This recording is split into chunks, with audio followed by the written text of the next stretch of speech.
Hello, welcome to Story Mitra segment on food story. So yes, you guessed it right. Today's story is about a delicious food dish. Watch it here. Long, long ago, in a not so far away place from here, there lived a king and a queen in the land of Andhra Pradesh. They also had a son, Rajkumar. The king and the queen were known to be very generous, very kind, and very loved by the people. They always paid heed to the subjects' needs and always made sure that the people in their kingdom were happy. Now, most couples have a lot of things in common. So, the king and the queen also had some similarities. But one thing that bonded them, that got them so close, was their love for food. They loved eating. As soon as it was morning, they would be ready for breakfast. Finish the breakfast, wash their hands, and as they would rise, they would ask the chef, "What next? What's the menu for lunch?" As lunch would be served, they would be ready to know what is the menu for tea time or the high tea snacks. Likewise, after high tea, they were always curious as to know what was there for dinner. This is the story of the king and the queen who loved food. But on the other hand, poor Rajkumar hated food. Mm, food! Ugh. And he would run away. I don't like to eat all this. What is all this rice and sambar and palya and I don't want all this, he would say, and just keep running away. Similarly, one night at the dinner table, the king and the queen were all excited to eat their four-course meal. The chef served the palak soup, followed by some delicious paneer starters, then followed by some kofta and puris, and finally rice with panchmel dal. No. Sorry, did I say four course? The dessert was left, right? And he served one amazing payasam made out of flattened rice, poha. Ah, delicious. The Maharaja and Maharani were enjoying their food. On the other hand, no, what is this palak soup? Payasam with poha? What is all this? I don't want anything. And he ran away. Now he was the prince, so there was a battalion of people to get him back and make him, "Please eat, sir. Please, Rajkumar. Little. Ha! Rajkumar was least bothered. He didn't even touch the puris, yeah. Hot puris. Who doesn't like them? Rajkumar was not interested. That night, the Maharani felt very bad. She thought, Maharaja and I enjoy food. We feed our subjects, we feed the people in the kingdom so much, and our own son doesn't eat well. That's not done. So she went into the royal kitchen and told the head chef, listen to me. Look, Maharaja and I enjoy your food. Well, they enjoyed anybody's food. But if you do not make something that interests our son, we will throw you into the dark cellar.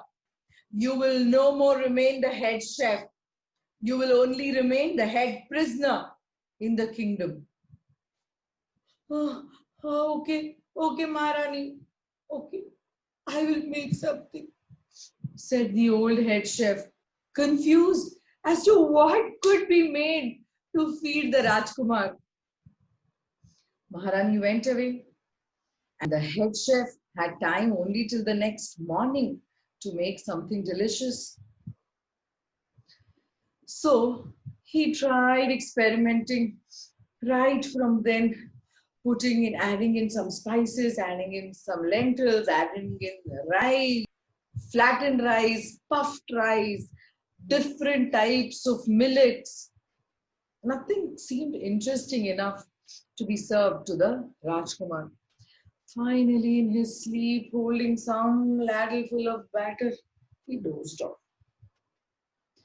It was evening, and suddenly the rooster went cuckoo. And just then, the cat got out of a basket and jumped onto the head chef.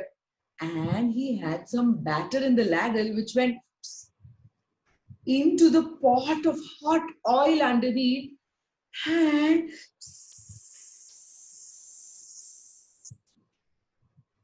there was a sizzling sound which woke up the head chef, and he saw that there were some small balls in the hot frying pan, and as they were getting fried, they became brown.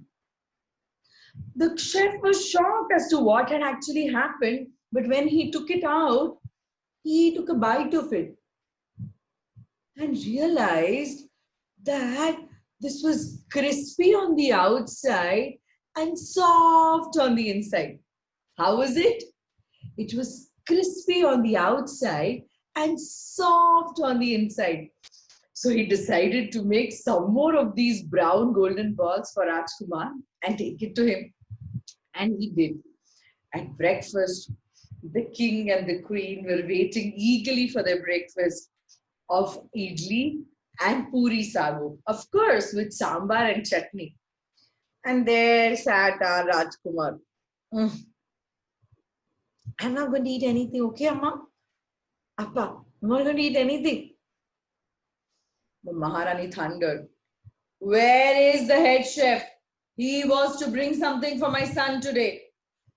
Here, ma'am, here, Maharani, here it is. And he set golden brown balls in front of the Rajkumar. Ooh, I am not going to eat this, Rajkumar said. So all the people present there started urging him, please, please, please eat one bite, please, please, just one bite, one. And the head chef almost took it and got it so close to the Rajkumar that as Rajkumar took the smell in, he himself was tempted to eat it. And he took a bite. He said, and then one more, and then another. And that way, the plate was almost over, which shocked the Maharaja and the Maharani. And just as he was eating, the Maharaja asked, okay, so what is the name of this dish that you're serving our son and he enjoys it? What is it? And the Rajkumar kept saying, wonderful, wonderful. Maharani asked, is he saying wonderful? Wonderful, wonderful, he kept saying. So the head chef immediately said, Maharaja, this is the bonda. This is called bonda. And that's how came the name bonda for those yummy round golden brown balls which are crispy on the outside and soft on the inside. Time went by, the Rajkumar grew up, but one thing did not change. His love for bondas. He would eat bondas for breakfast, for lunch, for high tea, and for dinner.